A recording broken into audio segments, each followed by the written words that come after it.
Go college prep U.S. history. We're gonna try interacting a little bit. So here's how this is gonna work. Gonna make this sucker big. Make a presentation. All right, and it takes a second. I gotta not look at it. Okay, so when we were last together, we talked about like Vietnam. I can't remember which class did what. Let me see. So we're just going to start right here.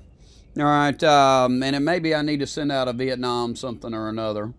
But I'm going to teach this, and this is what I want you to do. I want you to use this like a film that we do.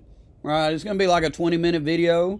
So write down 7 facts on the remind. All right, and then send it to me. Send it to me on remind. 7 facts from the video. So type it into the remind if you can do that. If you can do it, send it in. If you can't, I'm not going to penalize you. We're just looking for a way to get grades here. All right, so let's see what we can do.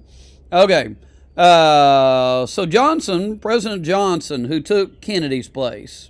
So remember, Kennedy got assassinated by Lee Harvey Oswald. So Lyndon Johnson took his place. And so he wanted to be, Johnson from Texas, he wanted to be a better version of Roosevelt. He wanted to outdo the New Deal. All right, so he passes a bunch of laws. He gets Congress to pass a bunch of laws, kind of like the New Deal. And these laws are called the Great Society. He calls them the Great Society. Here he is, where he's at a speech at University of Michigan, and he's announcing the Great Society. All right. So the first one of these programs is going to be called Medicare. It provided medical care for the elderly, so there he is signing it. Truman sitting right there beside him. Truman had proposed this thing, but Johnson was able to pass it. Okay, another one's called Medicaid. That's medical care for the very poor. And he created the food stamp program. That's government help for buying groceries. Johnson had grown up poor in Texas, and he didn't have a lot of money, so he went to a college called Southwest Texas State Teachers College, and right out of it, he got hired at this school called Cotulla that was right on the Mexican border. And the school was so poor, they hired him to be a teacher, the debate coach, and the principal all at the same time. And he only did it for a year, but the kids that he taught there said, he just really, really pushed them to learn a lot.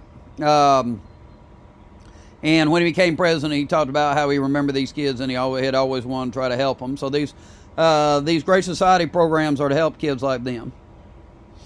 Okay, he's going to create something called Head Start. That's preschool for the poor, for poor kids to kind of help catch up with kids that have more money. And then he's going to get rid of the quota laws from the 1920s. So he's going to reform immigration. And so that's going to increase immigration from Asia and Latin America. All right. There's the questions. One thing you could do, you could pick, 4 or 5 of these things and match them up. All right. And then send that in to me on the remind. Okay. So we're just kind of working on a way for you to send work in to me, and I can give you some grades. All right. So, here's a way to do it. Okay, now we'll figure out what to do with the other stuff, but you've written that down, and so that's harder to send in. Okay, the end of Vietnam. Vietnam's not going to go well for Johnson. I think it may be the case that the Black Day class hasn't covered Vietnam, so maybe I need to send y'all a different one. So, maybe today or Monday, I'll send y'all a Vietnam story. But Johnson becomes unpopular. And Richard Nixon gets elected in 1968. Some folks didn't like some of these programs of the Great Society, and more importantly, the Vietnam War became real unpopular. So at the Democratic convention in Chicago, you had all these anti-war protesters, and they're throwing stuff at the police, jars of like pee and poop, and they're cussing at the police. And a lot of the war protesters were college kids, didn't have to go fight in Vietnam. A lot of the policemen were Vietnam veterans. So you have this, you have a police riot that breaks out, and the policemen are just beating up the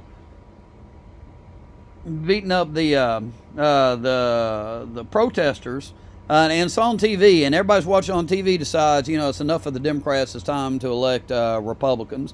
So Nixon's a Republican president, and so when he gets elected president, he engages in something called Vietnamization. He's going to turn the war back over to the South Vietnamese. So when he becomes president, you got like 500,000 Americans fighting in Vietnam. By the time he's running for re-election in 1972, there's only 28,000. Okay. All right.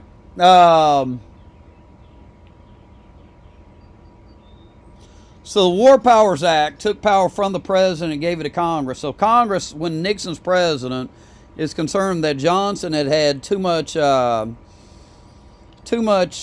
power as president, and too much power to make war as president. So it says that if the president wants to send troops somewhere, he's got to tell Congress that he's sent troops within 2 days of sending them. 2 days after he sent them, he's got to tell Congress that he sent them there. And then he's got 2 months to get Congress to approve of him sending those troops to whatever country he sent them to. And so then the idea is that Congress will have more control over war making, because Congress felt like Johnson, and then after him Nixon, had too much control over war making. Okay. And Nixon's a pretty successful president in foreign policy. So he's going to use something called triangular diplomacy with China and the Soviet Union. So let's do a little example here of this triangular diplomacy. Let's say we got 3 high school kids. Might be girls, might be boys, but anyway, there's 2 kids don't like each other. So they're always fussing, and they're talking about each other on, like, I don't know, social media. They're always yang-yang at each other. So one day, one of the kids gets sick to death of fighting with the other one. So that student says, I know what I'm going to do. I'm going to go to that kid's friend, and I'm going to make nice with that kid's friend, and that's going to make my enemy jealous, and they'll kind of make nice with me, and then we'll become frenemies. We won't really like each other. We'll kind of be frenemies, but we'll at least not be hating on each other all the time. So that's what Nixon did with the Soviet Union. China and the Soviet Union were both communists, but they weren't exactly buddies.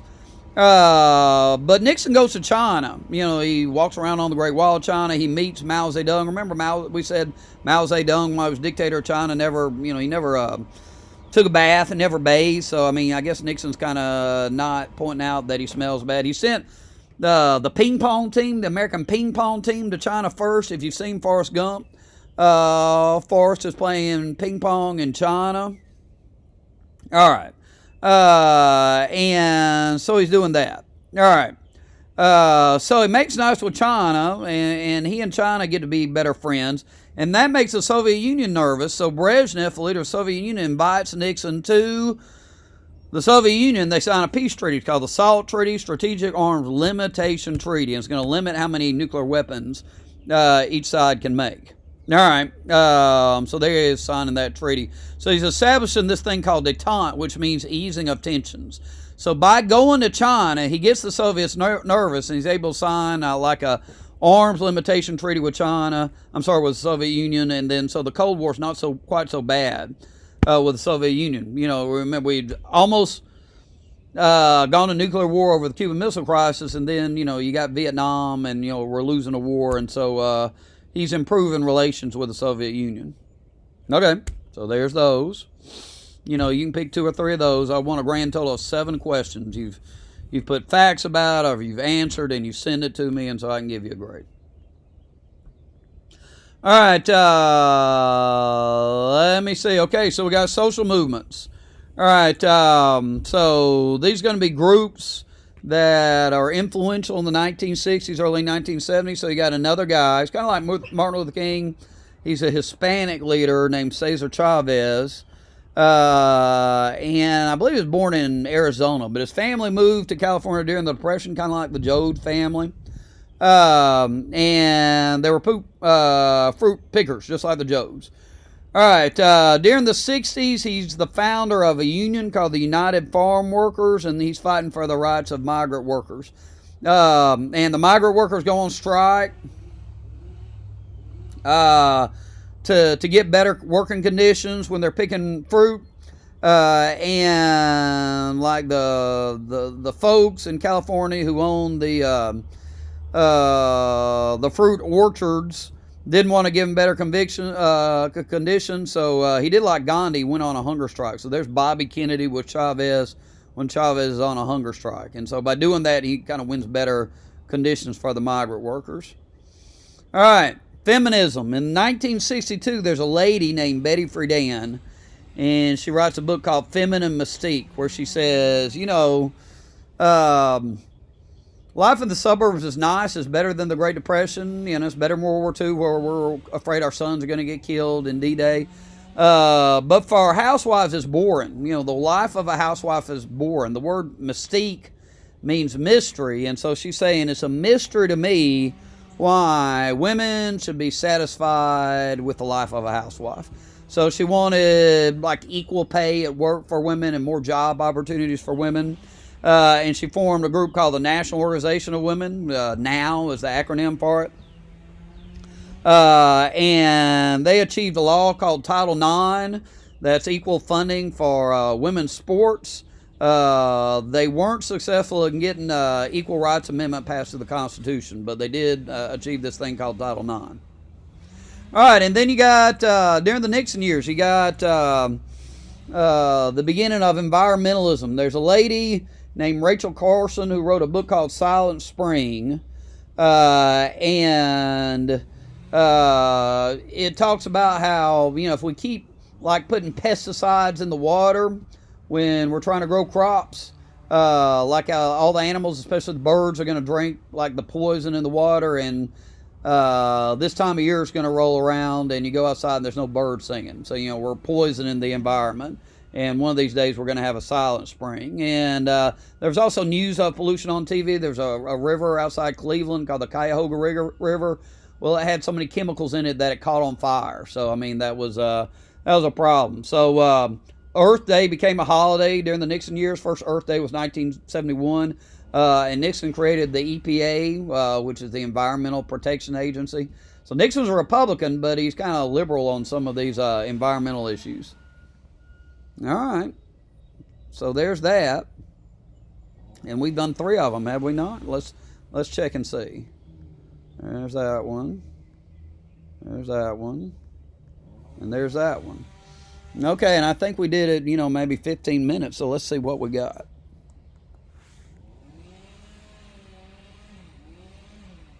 When I hit this dot, it ends the video.